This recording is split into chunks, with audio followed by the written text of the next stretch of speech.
Welcome to news wise. मैं हूं आरिफा नूर। आज हम प्रोग्राम में तफसील से बात करेंगे पाकिस्तान की सियासत और जो सियासत से जुड़ी हुई हमारी एक तारीख है कानून की भी। अब एक और लीडर जो कुछ अरसा पहले मुल्क से बाहर गया था, जब वो बाहर गया था तो वो डिस्क्वालीफाई भी हो चुका था, उसके खिलाफ मुख्तलिफ केसेस भी थे। आज वही लीडर कुछ दिनों बाद फिर वापस मुल्क में आ रहे हैं और अब ये भी कहा जा रहा है कि वो आने वाला इलेक्शन भी जीतेंगे और उनकी जो जमात है उसके लिए आसानियां ही आसानियां हैं।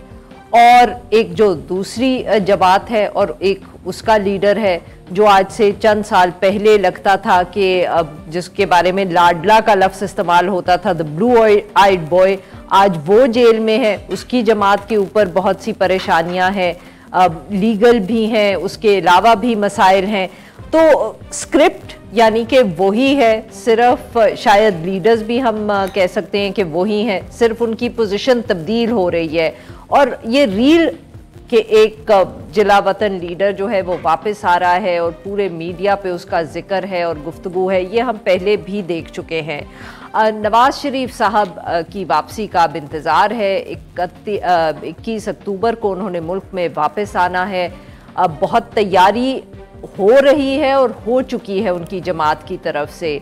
एक पावर शो मीनारे पाकिस्तान में पाकिस्तान मुस्लिम लीग नवाज अपनी इतनी लंबी जो उनकी एक तारीख है सियासत की उसमें करने जा रहे हैं। इससे पहले गालबन एक्सेप्ट जब एक पीडीएम का जलसा हुआ था, पाकिस्तान मुस्लिम लीग नवाज ने कभी मीनारे पाकिस्तान में जलसा नहीं किया, मगर अब नवाज शरीफ साहब की वापसी के लिए वो जलसा कर रहे हैं।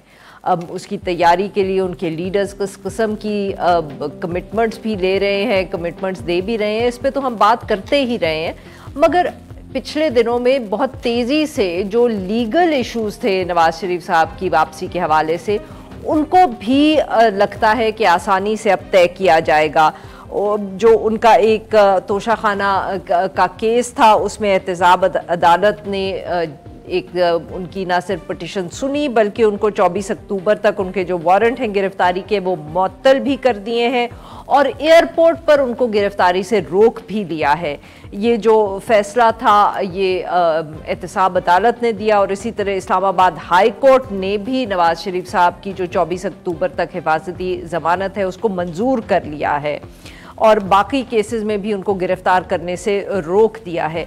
बहुत तेज़ी से पिछले 1-2 दिनों में ही ये पिटिशंस उनकी लीगल टीम की तरफ से दायर की गई हैं और दिनों या घंटों में हम कह सकते हैं उनको ये रिलीफ मिला है। आज़म नज़ीर तारड़ साहब जो इस टीम को लीड कर रहे हैं, लीगल टीम जो नवाज शरीफ साहब की है, वो इस्लामाबाद हाई कोर्ट के बाहर उन्होंने मीडिया से गुफ्तगू की और उन्होंने कहा कि ये बात समझ से बाहर है कि नवाज शरीफ साहब के एहतसाब के मामले को इतना इशू क्यों बनाया जा रहा है। उन्होंने कहा ये बुनियादी हक है और इसके लिए दरख्वास्त गुजार जो है वो अदालत आएगा।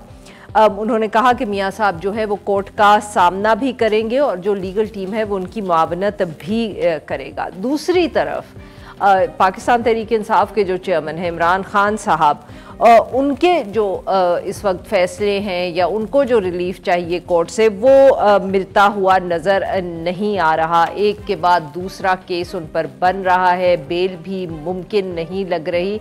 उनका तो अब कहते हैं कि ट्रायल भी जेल में होगा ताकि कोई तस्वीर, कोई इमेज, आवाज़ कुछ भी जो है वो सामने ना आ पाए जब तक इलेक्शंस नहीं हो जाते या उसके बाद भी। ये माहौल है मुल्क में। इसके साथ साथ अब पाकिस्तान मुस्लिम लीग नवाज की वजह से लग रहा है कि कुछ इलेक्शन का माहौल बन रहा है। पाकिस्तान तहरीक इंसाफ का अगर हम जिक्र करें तो पार्टी की कोई इस वक्त सूरत हाल ही ऐसी नहीं है कि हम कहें कि वो एक इलेक्शन लड़ने के लिए तैयार है या कोई तैयारी हो सकती है। पाकिस्तान पीपल्स पार्टी दूसरी तरफ वो भी ज़्यादा वक्त उनका लग रहा है कि शिकायतों में गुजर रहा है और शिकायतें ये कि लेवल प्लेइंग फील्ड उनको नहीं मिल रहा और ये कि इलेक्शन की तारीख नहीं आ रही। क्या वो ये शिकायत मुस्लिम लीग नवाज से कर रहे हैं तो उनका ख्याल भी ये है कि इन सब के पीछे मुस्लिम लीग नवाज है या कोई और। बिलावल भुट्टो जरदारी साहब ने तो गुज़िश्ता रोज़ एक जो उन्होंने पब्लिक गैदरिंग से खिताब किया तो उन्होंने नवाज शरीफ साहब का नाम लिए बगैर कहा कि एक शख्स की वतन वापसी के लिए इलेक्शन जो है वो रोक के रखा गया है। उन्होंने ये भी कहा कि 16 महीने की जो हुकूमत थी जिसका वो खुद हिस्सा रहे, उससे एक चीज़ सामने आई है और वो ये कि लंदन से हुकूमत नहीं चलाई जा सकती। कुछ कुछ बातें मुफाहिमत की भी हो रही हैं। कुछ अगर तज्जियाकार इसकी ज़रूरत पर एम्फसाइज़ कर रहे हैं तो दूसरी तरफ जो इंफॉर्मेशन मिनिस्टर हैं मुर्तज़ा सुलंगी साहब, कुछ उनकी भी मुलाकातें ऐसी हो रही हैं जिसके बारे में कहा जा रहा है कि शायद वो कोशिश कर रहे हैं कुछ मुफाहिमत की, मगर ज़रूरी नहीं है कि ये उनकी जो कोशिश है, अगर इस कोशिश को सचमुच कोई ऑफिशियल क्या कहते हैं स्टेटस हासिल भी है, तो ज़राए से बार बार ये कहा जा रहा है कि सब दरवाजे पाकिस्तान तहरीक इंसाफ पर बंद हो चुके हैं। ऐसा अब होना मुमकिन नहीं है कि उनके लिए कोई जगह बन सके। इन सारे मामलात पे गुफ्तगू करने के लिए मौजूद है शोएब शाहीन साहब, माहिर कानून है, रहनुमाए पाकिस्तान तहरीक इंसाफ, हमें ज्वाइन किया है। इफ्तिखार शिराजी साहब ने, सीनियर सहाफ़ी हैं, ब्यूरो चीफ हैं, हमारे कॉलीग हैं डॉन न्यूज़ इस्लामाबाद, और हमें ज्वाइन कर रहे हैं बैरिस्टर जहांगीर जदून साहब, माहिर कानून है, साबिक advocate general Islamabad. Welcome to the show gentleman. Shoaib Shaheen साहब, सर आपसे गुफ्तगू का आगाज़ करेंगे। बहुत शिकायत आप करेंगे अब लेवल प्लेइंग फील्ड है नहीं, पर सर पाकिस्तान की सियासत है। 2018 में ये सारे एडवांटेजेस इमरान खान साहब के पास थे और नवाज शरीफ साहब के पास नहीं थे। 5 साल में सर्कल वो कहते हैं ना हैज़ कम फुल सर्कल। देखिए, पहली बात तो यह है कि हमें फील्ड तो दे दें, लेवल प्लेइंग फील्ड ना दें। मुझे बता दें कितने फरूख हबीब इनके गिरफ्तार किए, अगवा किए, बल्कि गिरफ्तार नहीं अगवा किए, और उसके बाद हमने उनको कहा था कि जी अब पार्टी बदल दें, और 20-20, 25-25 मरतबा जमानतें हुई।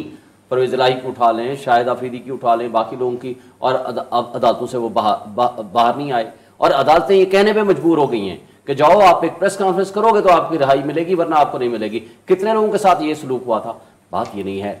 आप ये कह सकते हो कि उस जमाने में भी कुछ हुआ होगा, लेकिन आज जो कुछ हो रहा है ये पाकिस्तान की तारीख में हमने माजी में नहीं देखा। मैं खुद अदलिया तहरीक में सरगर्म रुकन था, सबसे ज्यादा हम आगे आगे थे, मेरे भी वारंट ऑफ अरेस्ट जारी हुए थे, लेकिन ये नहीं था कि चादर चारदीवारी की पामाली हो जाए, लोगों के घरों में घुस जाएं, लोगों को उठा लिया जाए। 6 महीने हो गए, खवातीन के मामले में स्पेशल लॉ है कि उनकी जमानतें हो जाएंगी, कितना ही बड़ा जुर्म क्यों ना हो। 6 महीने हो गए, एक केस में जमानत मिलती है, अगले केस में उठा लेते हैं, दूसरे में मिलती है, तीसरे में उठा लेते हैं, अभी तक वो वापस नहीं आई। ये पीछे ऑर्गेनाइज्ड एक किस्म की साजिश है कि किसी तरीके से पीटीआई को क्रश किया जाए। ये लंदन प्लान का हिस्सा है। मुझे आप ये बता दें, पाकिस्तान की तारीख का पहला वाकया है कि आप किसने बनाया सर ये लंदन प्लान? जमानत एक मुजरिम को कभी नहीं मिला करती। हमारे मेंबर पंजाब बार कौंसिल है आसिफ साहब, उनको खिलाफ एक जज साहब ने कंटेम्प्ट ऑफ कोर्ट में 1 महीने की सजा दे दी। 1 महीने की सजा वही जज खुद सस्पेंड कर देता है, जमानत का तो दूर की बात है। हम इंटर कोर्ट अपील लेकर गए, हाई कोर्ट ने कहा और सुप्रीम कोर्ट ने कहा, जैसे तारिक मसूद साहब आथर जज हैं उसने कहा मुजरिम जब हो गए, कन्विक्टेड हो गए, गलत या सही, अदालत में सरेंडर नहीं करना, आपने जेल सुप्रिटेंडेंट के पास या पुलिस के पास सरेंडर करना है। वो गिरफ्तार करेंगे, उनसे हम रिपोर्ट मांगेंगे, फिर जाकर के आपकी अपील इंटरटेन होगी।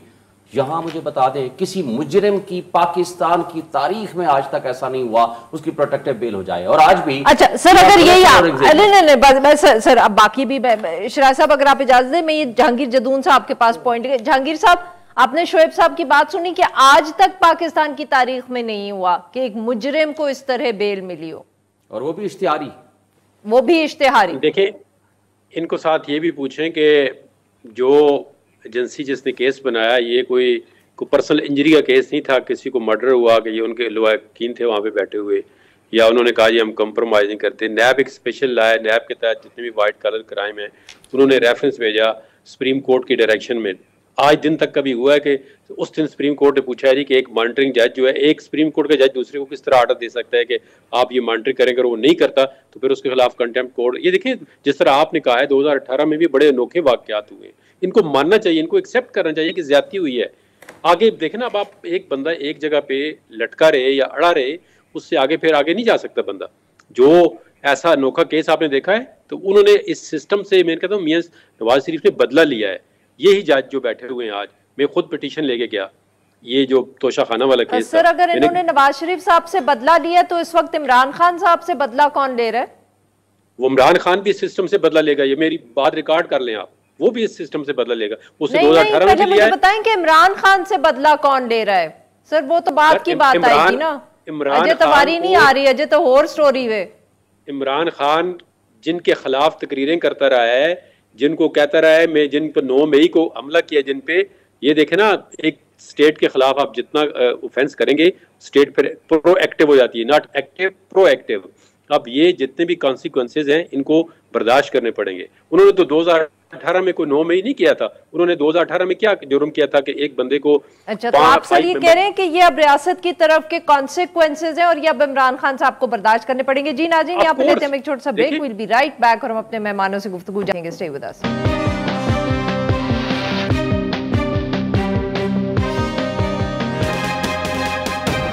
वेलकम बैक नाज़रीन, हम गुफ्तगू करें शोएब शाहीन साहब से, बैरिस्टर जहांगीर जदून साहब से और इफ्तिखार शिराजी साहब से, और हम बात कर रहे हैं नवाज शरीफ साहब की वापसी और जो ओवरऑल सियासी माहौल है। शिराजी साहब, अभी शोएब साहब ने कहा कि प्लेइंग फील्ड तो दे दे, लेवल हम खुद कर लेंगे। डू यू थिंक कि इनको तो मतलब कि प्लेइंग फील्ड ही नहीं मिल रहा? नहीं, मेरा ख्याल में कुछ हद तक तो हम कह सकते हैं कि इस मुल्क के अंदर चीज़ों को मैनेज करने की एक तारीख तो रही है आरफा, इसमें कोई शक नहीं है, और हमेशा ऐसा होता रहा है। लेकिन पहली बार किसी सियासी जमात को इस तरह दीवार से लगाना कि उनके रहनुमाओं को या तो वो पाबंद सलासिल किया जाए या फिर उनको मजबूर किया जाए कि वो पार्टी छोड़ने का ऐलान करें, तभी उनकी जान खलासी होगी। तो मेरे ख्याल में पब्लिकली पहले भी मजबूर तो पहले भी किया जाता था। ये क्या वो जनूबी महाज बनाया था, सूबा जनूबी महाज। उससे पीछे चली जाएं आप तो अयूब दौर में एब्डो का कानून क्या था? गोया कि यही था कि उस वक्त भी करप्शन के छोटे मोटे केसेस ढूंढे गए, उसके बाद सियासतदानों को सामने बिठाया गया और उनसे यही कहा गया कि या एक केसेस भुगतें या आप सियासत से अलग हो जाएं। और उस दौर में भी आप देखें, एक तारीख है कि कई सियासतदान मुशर्रफ साहब के ज़माने में ज़मीर की आवाज़ होती थी, खुद मियां नवाज शरीफ साहब के जिनकी आमद की आज आप बात कर रही हैं, एक 99 के अंदर जब कू हुआ था तो एक एग्रीमेंट के तहत वो चले गए थे। उन्होंने 10 साल के लिए लिख के दिया था कि वो सियासत में, अमली सियासत में हिस्सा नहीं लेंगे। तो मेरा ख्याल में ये ज़रूर रहा है, लेकिन इस दफ़ा कुछ हमें एक नेक्स्ट लेवल नज़र आ रहा है और कुछ हद तक इनकी बात दुरुस्त है कि फील्ड ही मुयसर नहीं है, तो लेवल प्लेइंग फील्ड की बात तो कहीं बाद में होगी।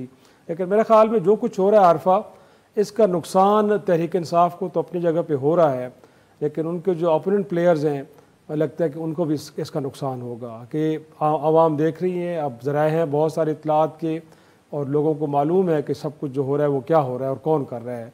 तो मियां नवाज शरीफ साहब हों या पीपल्स पार्टी हों कि जिन्होंने 16 माह इस मुल्क में हुकूमत भी की है 13 जमातों ने, उनको ये सोचना पड़ेगा कि अगर आप इस लेवल प्लेइंग फील्ड को मेक श्योर करने के लिए अपना हिस्सा नहीं डालेंगे और उन इदारों को या उन मुक़्तदर क़ुव्वतों को मजबूर नहीं करेंगे, तो मेरा ख़्याल में इलेक्शन हो भी जाएं तो उसके बाद हम स्टेबिलिटी नहीं देख रहे, उसके बाद एक इंतशार देख रहे हैं, एक और ज़्यादा बड़ा क्राइसिस हमें देखने को मिल रहा है।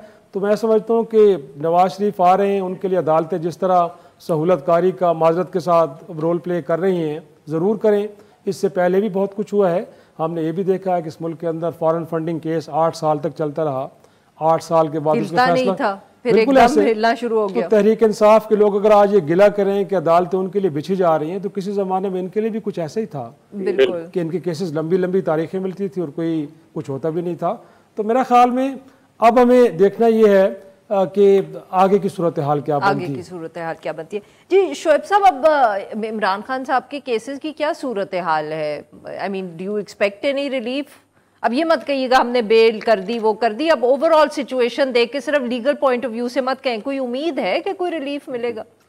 देखें, रियलिस्टिक बात करें, ग्राउंड रियलिटीज की। रियलिटी की बात करते हैं। तोशा खाना हमारे खिलाफ केस बना, उसमें क्या है सिवाय इस बात के कि जी आपने तोशा खाना से तहाइफ लिए, उनको इनकम टैक्स डिपार्टमेंट FBI के पास सारे के सारे डिक्लेयर किए, और जो इलेक्शन कमीशन के पास आपने डिक्लेरेशन दी वहाँ लफ्ज़ तोशा खाना नहीं लिखा, चूँकि यहाँ तो आपको एसेट्स एंड लायबिलिटीज़ दोनों देनी होती हैं, सोर्स ऑफ इनकम क्या है और आगे कितने, यहाँ देना होता है कि टोटल आपके पास अमाउंट क्या है। ये है टोटल केस हमारे खिलाफ, 3 साल से ज़्यादा दी। जबकि जिन्होंने जुर्म किया है, मसलन गाड़ियाँ आप नहीं ले सकते, गाड़ियाँ नहीं ले सकते ना, ये लीगल पॉइंट क्या आपको भी पता है कि, और मुझे भी पता है कि ये लीगल पॉइंट्स तो बस कोर्ट रूम के लिए रह गए ना, खाली कार्रवाई है। जी जी, अगर खाली कार्रवाई भी हो, इवन देन कोई एक केस नहीं है जो सीरियस हो इमरान खान के खिलाफ। मैं समझता हूँ कि ये साइफर वाले केस में जमानत हो जाएगी, जी बिल्कुल हो जाएगी। वो तो अच्छा, साइफर का केस अजीब किस्म का तमाशा है जिस शख्स ने मुल्क की सलामती और खुद मुख्तारी का दिफा किया, जिसके लिए प्राइम मिनिस्टर पाबंद है, वो मुजरिम बना दिया। सर आजम खान साहब का बयान आ गया है, वो हमारे फॉर्मर फॉरेन सेक्रेटरी का बयान आ गया, उन्होंने कहा आपने सारा साइफर हमारा जो है वो कॉम्प्रोमाइज कर दिया। आप मुझे ये बताएं, वो जो फॉरेन सेक्रेटरी साहब आएंगे, उनकी और आजम खान की दोनों स्टेटमेंट्स आप उठाएं, वो टोटली इमरान खान के हक में है। जिस दिन क्रॉस एग्जामिनेशन होगी ना उनके ऊपर, आप देखेंगे वो सारा का सारा in favour of Imran Khan है। वो असद मजीद क्या ये कहेगा कि ये साइफर में ये कंटेंट्स नहीं है? क्या वो कहेगा कि वो ऑफिशियल मीटिंग नहीं थी? क्या वो ये कहेगा कि उसको नहीं कहा गया कि आप अदम एतमाद को कामयाब कराओ? क्या उस ये नहीं कहेगा कि आप very quickly if you allow me, Jahangir Jadoon साहब, सर आपने सुनी शोएब साहब की बात कि दोनों बयान जिस दिन अगर और जब भी हुई क्रॉस एग्जामिनेशन तो ये खान साहब के हक में जाएंगे? तो इनको तो खुश होना चाहिए ना जी। देखें, अगर प्रोसिक्यूशन का केस कमज़ोर होगा, और ये हकीकत है, जो स्टूडेंट सेटल है इसमें, तो प्रोसिक्यूशन के केस में अगर डेंट आएंगे तो फ़ायदा तो अक्यूज़ को होता है, इसमें तो कोई शक की बात नहीं है। अगर उनके बयान पहले तो बात ये कि आज़म खान तो इसमें ज़िम्मेदार मुल्ज़िम होने चाहिए थे, क्योंकि वो प्रिंसिपल सेक्रेटरी है, वो सारे केसों का ज़िम्मेदार होता है। तो अगर उनको माफ़ी दी गई है किसी दूसरे अक्यूज़ को, तो उनको ये भी बताना पड़ेगा उनको क्यों माफ़ी दी गई है। तो ये तो देखें ना, अगर ये जो बातें कर रहे हैं, अगर ये इनके हक में साबित हो जाती हैं तो इनको तो फ़ायदा है। मुल्ज़िम का तो यही देखो, प्रोसिक्यूशन का जो प्रोसिक्यूशन अभी ये कहते हैं ना, ये तो शहीद हुसैन साहब वैसे जो फर्दे वो क्या कहते हैं, जोश में क्या कहते हैं, चोर चोर। जब मियां नवाज शरीफ का केस पहले बेंच में लगा था, 426 की सस्पेंड हुई थी, तो उन्होंने आयोग को बुलाया, उन्होंने कहा जी आप आएँ, ये आपने इनकी इनकम डिटर्मिन की थी जब इन्होंने ये फ्लैट खरीदे थे, तो वो आयोग जो है वो पीछे मोड़ के देखने लग गया। तो फिर उन्होंने कहा जी ये फाइल के अंदर जो चार्ट आपने कोई बनाया है, उसने कहा ये चार्ट, उन्होंने कहा ये साइन किसने किए हैं, तो साइन ही नहीं चार्ट पे, तो वो फिर पीछे मोड़ के देखने लग गया। तो ये देखे ना, इसका फायदा फिर प्रोसिक्यूशन को होता है। पीछे कौन था ये भी तो बता दे। पीछे जिन्होंने चार्ट, सर पीछे कौन था? उस वक्त तो वो वहाँ पे मौजूद नहीं थे, या होंगे कि बैठे हुए होंगे, लेकिन वो मतलब उसने ये जाहिर किया कि मुझे नहीं पता है। तो आप वहाँ कोर्टरूम में मौजूद थे, आपने देखा नहीं कि पीछे वो किसको देख रहे थे? सर मैं उस वक्त उनको नहीं जानता था, वो कोर्टरूम होता था, वो अकाउंटेबिलिटी कोर्ट का। मैं उस वक्त उनको नहीं जानता था, बाद में पता चला है कि ये चार्ट बनाने में तो इनको फायदा होगा प्रोसिक्यूशन का। अगर इनका भी केस इसी तरह बना रहे हैं वो जो बनाने वाले हैं, तो वो इनको फायदा होगा। ये तो देखे ना, खुशी की बात है कि अगर, और ये खुशी हकीकत है। सर बनाने वाले भी पता नहीं कौन है, पीछे भी पता नहीं कौन है। मुझे तो लग रहा है आपको वो जो पुरानी 80s की इंडियन फिल्में नहीं हॉरर वाली होती थी कि कोई पता नहीं पीछे कोई है, कोई कागज लिख के चला जा रहा है। आप तो बिल्कुल वो हॉरर फिल्म सुना रहे हैं, हमें पता ही नहीं है पीछे कौन है। नहीं, मैं हकीकत बता रहा हूँ आपको। वो उनको पूछा गया कि यार ये चार्ट जो है इनकम का किस तरह बनाया, जिस तरह मतलब एक बंदे के कहते हैं जी इसकी इनकम ज्यादा है, तो वो पहले कहते हैं ना जी आरफा नूर कितनी तनख्वाह ले रही है डान वालों से, इसकी एक्सपेंस कितने हैं, ज्वेलरी कहाँ से लाई है, घर में किराया कितना है, मैं भी पीछे देख लूं सर। तो उस तरह फिर देखे ना करनी पड़ती है। तो वो जो आईओ थे वो बेचारे जो है वो आगे पीछे थे, उन्होंने कहा बस हम इसकी सजा को भी सस्पेंड कर देते हैं, ये आपने जो केस है ना इन्वेस्टिगेशन, उन्होंने बड़ी सॉरी जहांगीर साहब, सॉरी आपकी बात काट लेनी है, यहाँ बहुत देर से प्रोड्यूसर डांट रहे हैं, वो पीछे नहीं, वो कान में बोल रहे हैं, पीछे नहीं खड़े। जी नाज़रीन, यहाँ पे लेते एक छोटा सा break, will be right back.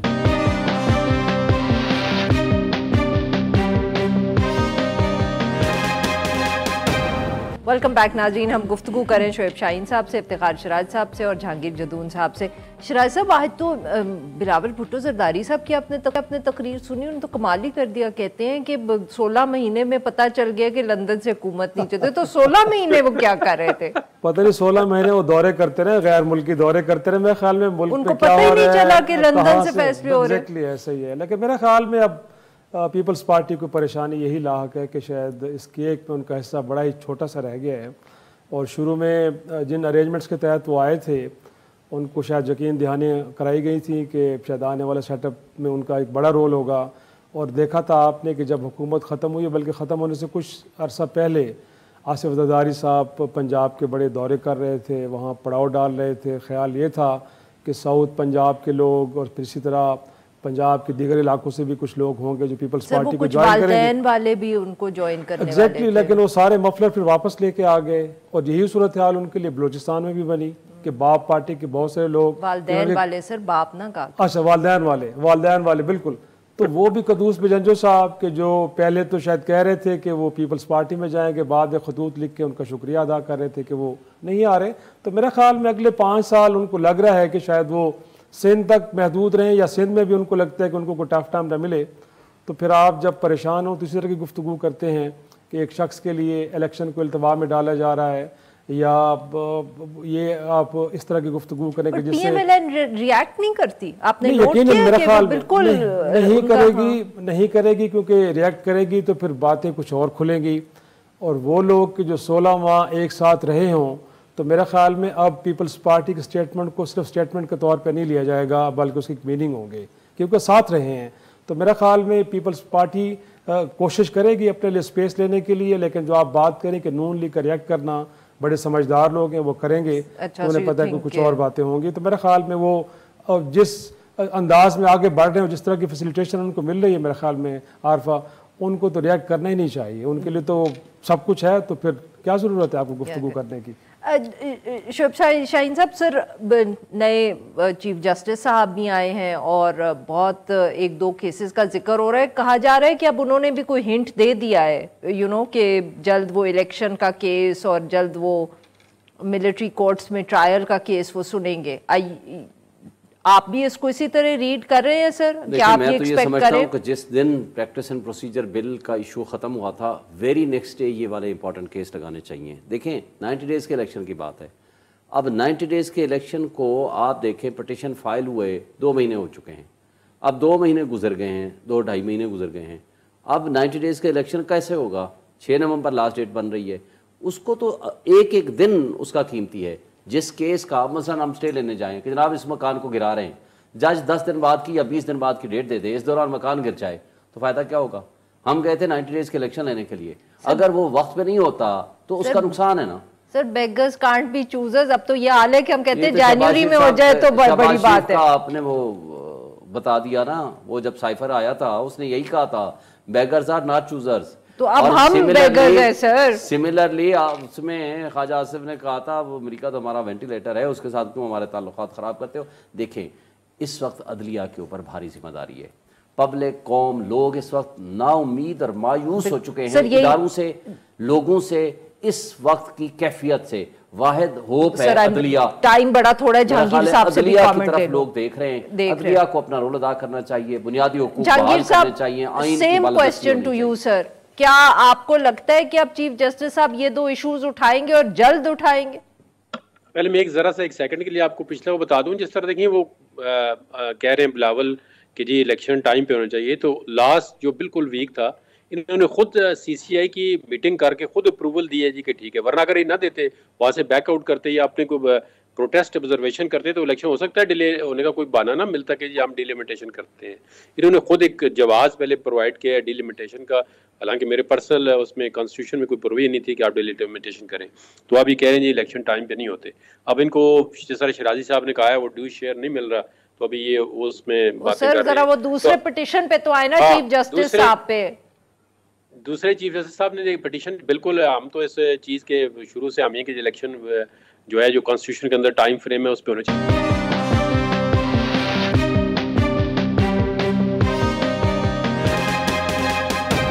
Chief justice साहब इश्यूज उठाएंगे कि नहीं उठाएंगे? हम सबका तो स्टैंड क्लियर है, हम तो 90 दिन में इलेक्शंस चाहते थे, पंजाब केपी के भी और अब भी। मगर do you think the chief justice will pick up the issues? Yeah definitely will pick up the issue because उनकी अपनी जजमेंट आई हुई है। मैं उस वक्त कोर्ट में मौजूद था, उन्होंने पूरे इलेक्शन कमीशन को बुलाया और चीफ इलेक्शन कमीशन मौजूद था। उन्होंने कहा जी आपका तो और काम ही कोई नहीं इलेक्शन कमीशन के अलावा, इलेक्शन कराने के अलावा आपका क्या क्या काम है? आपका सिर्फ और सिर्फ काम है इलेक्शन कराना, और आपको हर वक्त इलेक्शन के लिए तैयार रहना चाहिए। तो जिस वक्त पिटीशन लग गई तो मेरे ख्याल में इलेक्शन कमीशन जाके डेट दे देगा जी कि फलानी तारीख को हमने इलेक्शन करा देना है। ये मुझे उम्मीद है कि जब उन्होंने ये पिटीशन उठा ली कि ये इलेक्शन आप क्यों नहीं करा रहे, क्या वजह है, तो इलेक्शन कमीशन जाके स्ट्रेट अवे डेट दे देगा जी कि हमने कराना है। अभी वो कोई 1 महीना डेट वाली पहले वजह बट वो उठाएंगे कब, यही तो इशू है।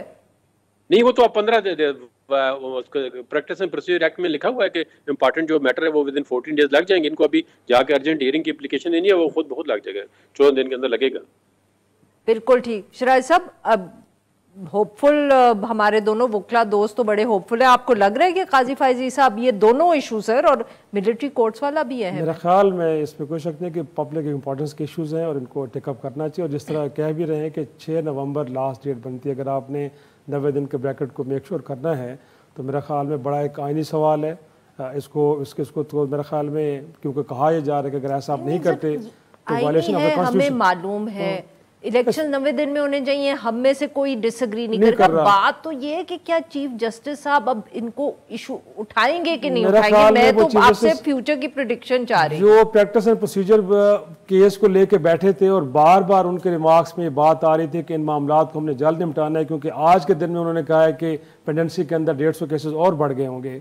तो मेरा ख्याल में उस चीफ जस्टिस को ये चाहिए कि अवामी अहमियत के इन मामलात को फौरी तौर पर टेकअप करे, और अगर नहीं करेंगे तो मेरा ख्याल में यही होता है कि जिससे आपकी क्रेडिबिलिटी बनती है या बिगड़ती है। तो मेरा ख्याल में जिस परसेप्शन के साथ उनके बारे में जो बनी है कि वो आएंगे तो हर मामले को टेकअप करेंगे, फैज़ाबाद धरने का मामला आपने देखा उन्होंने टेकअप किया है, अगर जिसमें दरख्वास्त गुजार पीछे हट गए बट वो चाह रहे हैं कि इसको किसी लॉजिकल एंड तक पहुँचाया जाए, तो ये वो केसेस हैं कि जिनको बाहर टेकअप करना पड़ेगा। अगर नहीं करेंगे तो मेरे ख्याल में फिर उनके कंडक्ट के ऊपर सवाल उठेंगे। अच्छा, जब बिल्कुल छोटे छोटे सवाल जल्दी से शोएब साहब सुने कि अब पीटीआई के पास और तो कोई बचा नहीं है, तो अब आप लोगों को वकला को टिकट्स देने लगे हैं सारे। हर हल्के में 7 से 14 के दरमियान हमारे पास कैंडिडेट्स हैं हर हल्के में, और हमें कोई इशू नहीं है। हाँ वो वकला हैं, मतलब कैंडिडेट की भी कोई स्टैचर होता है ना, तो हर किसी नु तक मतलब के you know what I mean, vote पड़ेगा किसको? बल्ले को वोट पड़ेगा, पीटीआई को। कौन होता है उसके लिए मैं एक असद उमर की बात करता हूँ। असद उमर ने कहा कि मेरा एक भी वोट नहीं है, यहाँ में 2 दफा सर वो इस्लामाबाद की सीट है ये। अच्छा, तो उससे आगे मैं जाता मतलब के मैं आपको तहरीक इस्तेकाम में एक पार्टी का एक हमारा बंदा शामिल हुआ, उस बंदे की कभी कहेंगे तो मैं नाम भी बता दूंगा। नहीं, वो स्टोरी मैं भी सुन चुकी हूँ, मैंने टीवी पे आपसे भी सुनी, मैंने उनसे सुनी। मेरे ड्राइवर को अगर टिकट दी ना खान साहब ने वो जीतेगा मेरे से।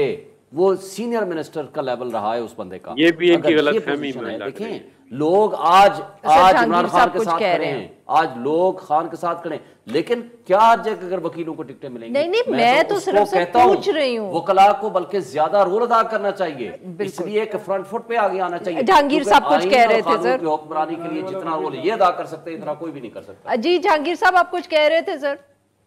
मैं कह रहा था जितना ये स्ट्रांग करते ना बिलीव के जी ये काम होगा, और जितने बंदे इन्होंने ये बकौल शोएब शहीन के डिपुटेशन पे आए थे इनकी पार्टी पे, और जिन्होंने कहा जी हम सारी जिंदगी रहेंगे गोली खाएंगे, सबसे पहले वही बदले हैं। अभी जिस तरह कह रहे हैं ना जी कि फलाने ड्राइवर को टिकट देगा, ये भी मेरे ख्याल में इनकी थोड़ी सी गलतफहमी में मुब्तला है। तो वो जिस तरह आज दिन अच्छा तक सर ये बताएं कि पीएमएलएन की क्या सूरत हाल है? फिर क्या आपके ख्याल में PMLN will do well in the elections? अब मैं तो कोई ऐसी ज़ाहिर तो यही नजर आ रहा है, अभी तो तैयारी पे डिपेंड करता है किसको टिकट देंगे तो वो क्या करेंगे। तो मैं तो उम्मीदवार नहीं हूं ना इलेक्शन का ना टिकट का। मतलब शेख शहीन साहब जो है ख्याल में नहीं जीत रही पीएमएलएन की तैयारी का, आपको नहीं पता पीछे कौन रह गया है? जराय साहब तुसी रह गए और कुछ दस दियो कि इलेक्शन ने मेरा ख्याल अभी तक भी कुछ शकों को शुबात जरूर मौजूद है, इस पर कोई शक नहीं। आज भी हमारी प्रेसिडेंट से मुलाकात थी और बारहा सहाफ़ियों ने उनसे यही सवाल किए, तो अगर वहाँ से भी कोई हमें तसल्ली बख्श जवाब नहीं मिला तो क्या कहें। कुछ बातें ऐसी हो रही हैं कि जिससे लग रहा है कि ऐसा ना हो कि चीज़ें आगे। आपका तो मेरे वाला हाल है, उन्हें क्या पता बहुत कुछ पता है, लेकिन वो मेरा ख्याल में कुछ कहना भी चाह रहे थे लेकिन नहीं कह पाए। मुझे लगता है कि इलेक्शन बहरहाल होंगे, इलेक्शन होंगे, बट इलेक्शन को लेके जिस तरह की मैनेजमेंट की जा रही है शायद उससे उनकी क्रेडिबिलिटी ना बन पाए। तो मेरे ख्याल में ये हमें लगता है कि बहुत शुक्रिया हमारे 3 मेहमानों का, उन्होंने निकाला। नाजरीन आज के लिए बस इतना ही। Now we will be back on Monday.